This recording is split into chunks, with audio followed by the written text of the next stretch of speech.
Welcome back to our Tech Week in Review. We're looking at September 29th through October 5th, and what a week. Yeah, it really felt like technology hit some walls this week. Real-world walls, legal walls. Exactly. I mean, you've got everything from delivery drones crashing spectacularly into cranes to actual lawmakers debating whether AI should be allowed to marry people. It's quite the mix. It really is. It's this intense friction we're seeing. You have these huge, almost abstract ambitions, right?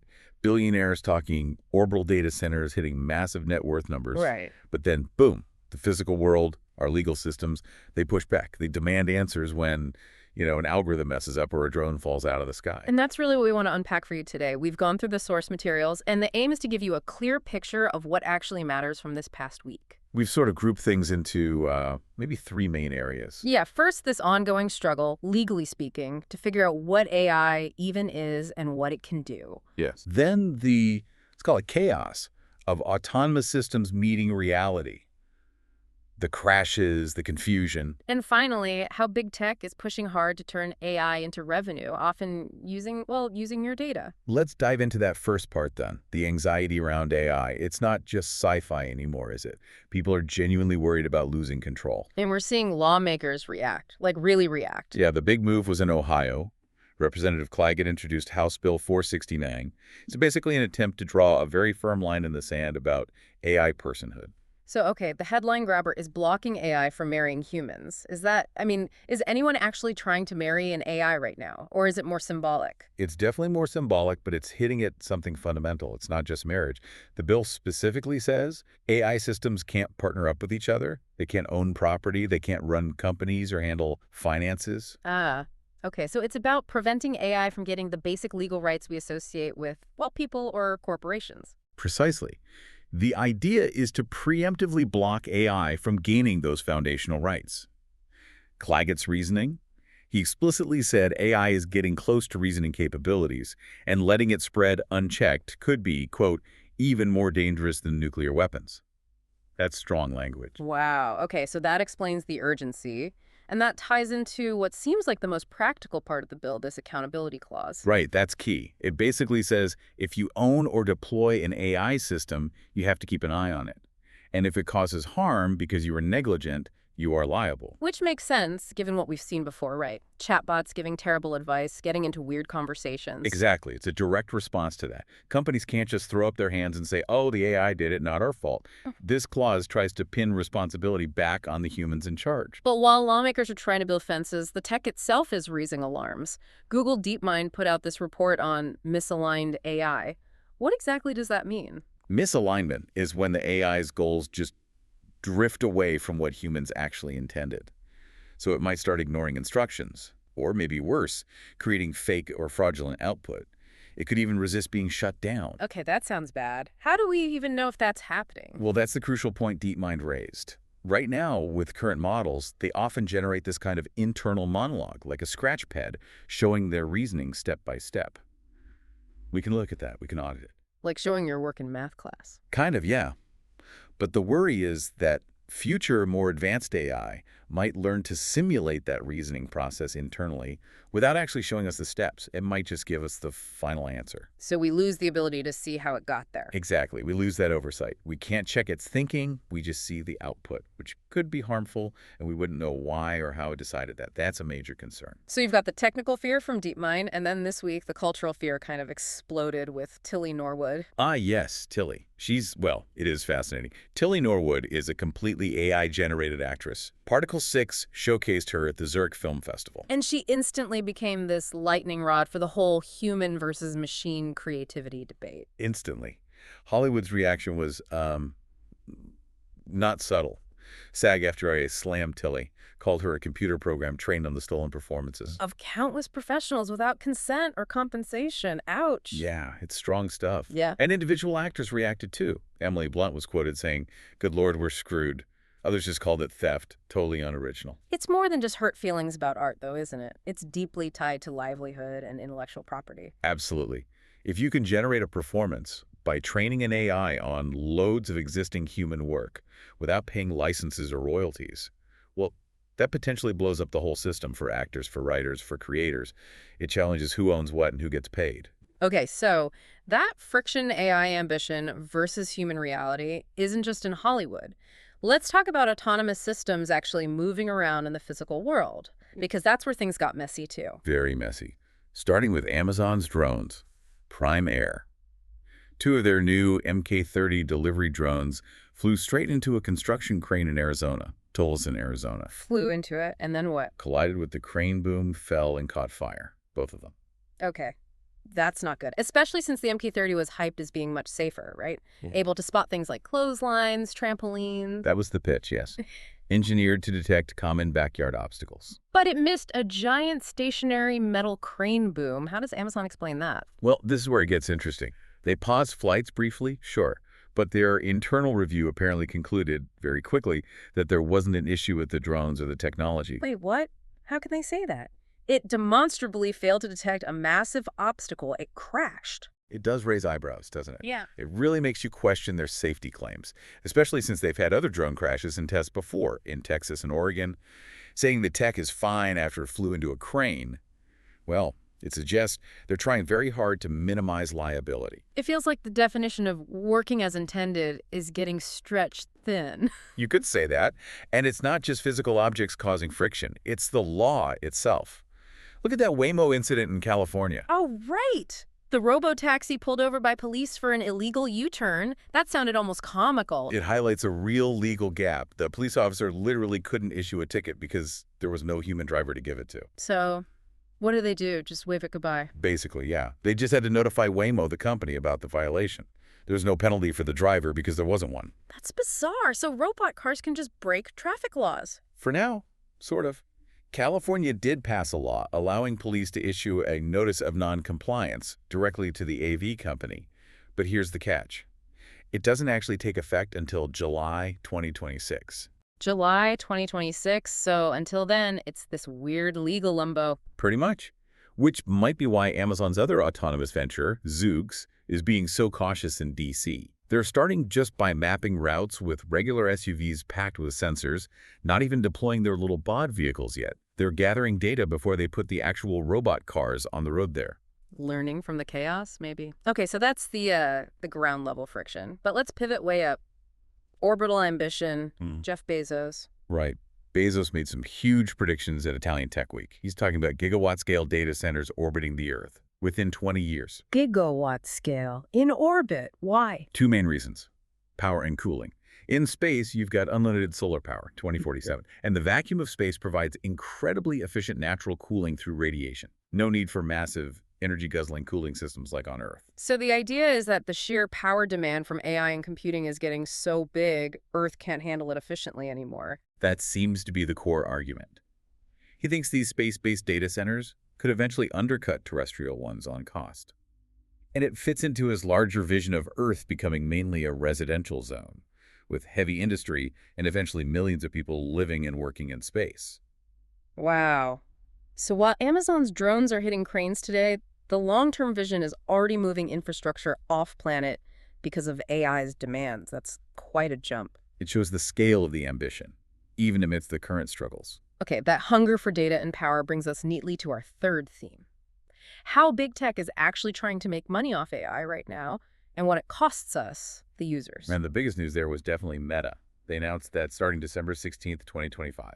So, still ways off. But what are they doing? They're going to start using your conversations with the Meta AI chatbot, the one integrated into Facebook, Instagram, WhatsApp, Messenger, to personalize the ads and content you see. Whoa, okay. So if I ask the Meta AI about, say, planning a trip to Italy, you can probably expect to see ads for flights, hotels, Italian tours popping up soon after. Right. What about privacy? Can you opt out? This is the controversial part. Meta explicitly stated there is no direct opt-out. If you don't want your chat data used for ads, your only option is don't use Meta AI at all. So it's all or nothing.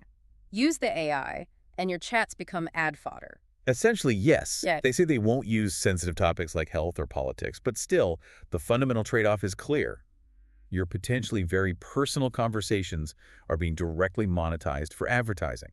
That's a big shift in expectations for a chat interface. Yeah, that feels different. We're also seeing AI monetization drive hardware changes, like with Peloton. They just did a big relaunch. Right, they're trying hard to be more than just the bike company. They launched a new cross-training series, Hmm. and the star is this new AI system called Peloton IQ. Peloton IQ, what does it do? It uses an AI-powered camera to track something like 120 different body movements. It gives you real-time feedback on your form for dozens of exercises. Like if you're doing squats, it might tell you, keep your chest lifted. So it's like having a virtual personal trainer watching you.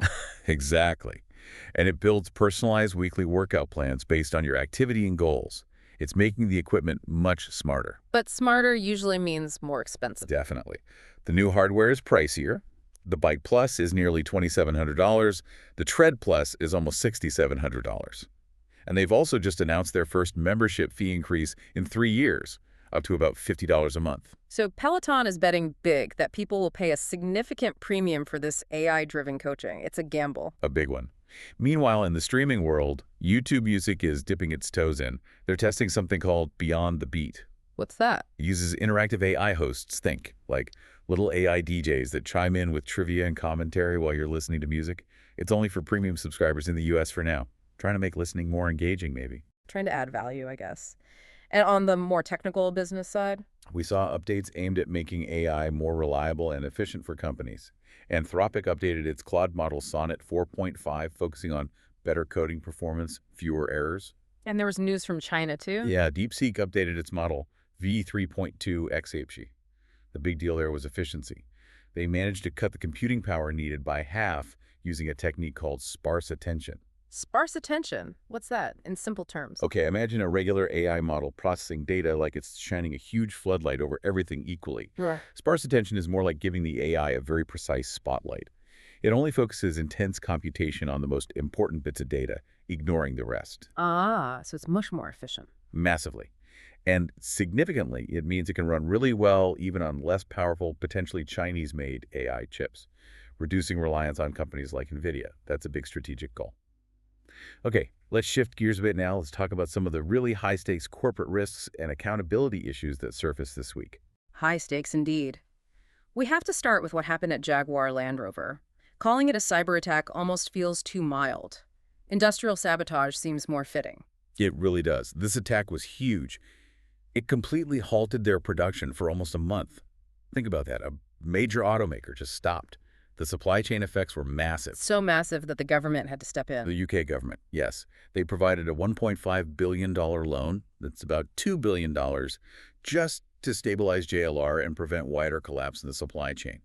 It's a stark example of how cybercrime isn't just about stealing data anymore. It can cripple physical production and require national-level intervention. A chilling reminder of infrastructure vulnerability. And speaking of accountability failures, we saw another troubling report about TikTok. Yes, from the Tech Transparency Project, or TTP. They found, yet again, that TikTok's algorithm is dangerously efficient at pushing harmful content to young users. What kind of content are we talking about?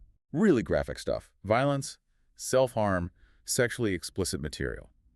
And the report found users under 16 could be exposed to it within just a few clicks or swipes. And the core problem is still the algorithm itself. That's what TTP concludes. The algorithm is built for engagement, keeping users hooked, not for safety. It prioritizes watch time and clicks over the potential harm to minors. It just keeps the pressure on regulators worldwide to force changes. And finally, no week in tech news feels complete without mentioning the billionaire battles. Elon Musk had quite a week. He certainly did.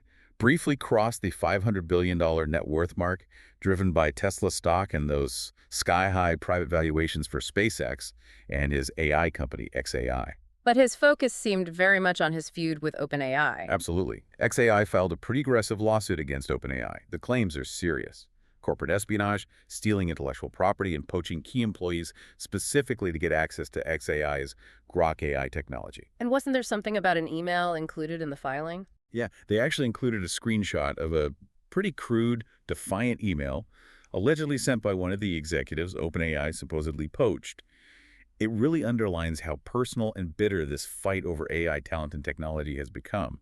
It's playing out very publicly. So looking back at the whole week, wow, It really feels like these themes just kept repeating. We started with the law trying, and often failing, to set boundaries like the AI marriage debate or police not being able to ticket a robotaxi. Right. And we end with these huge corporate battles over IP worth billions and real-world consequences like the JLR shutdown or drone crashes. It's this constant tension, isn't it, between the sheer speed and ambition of the tech AI coaches, orbital data centers, and the much slower, messier work of making sure it's safe, legal, and reliable. Absolutely. The source materials really highlight that gap. DeepMind is worried about AI alignment. Amazon seems to be downplaying drone failures. TikTok's algorithm prioritizes engagement over safety.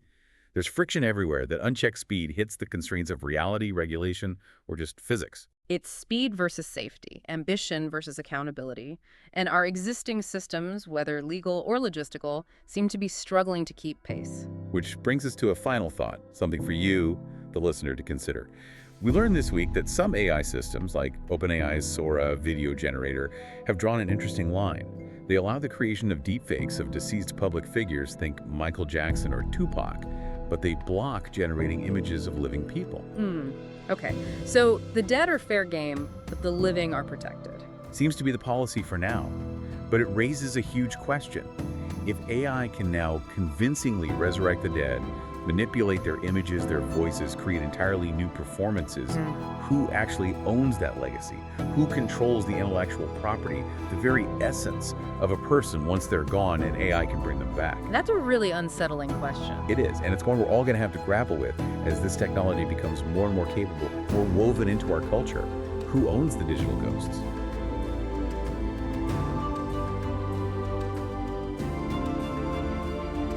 Tech Week in Review is hosted by Adam Carter and Eve Harrison.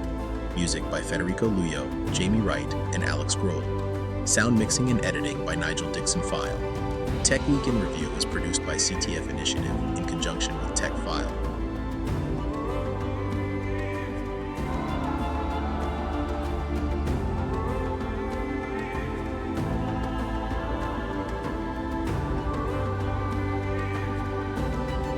If you are interested in more news, reviews, and articles, visit techfile.com and follow us on social media.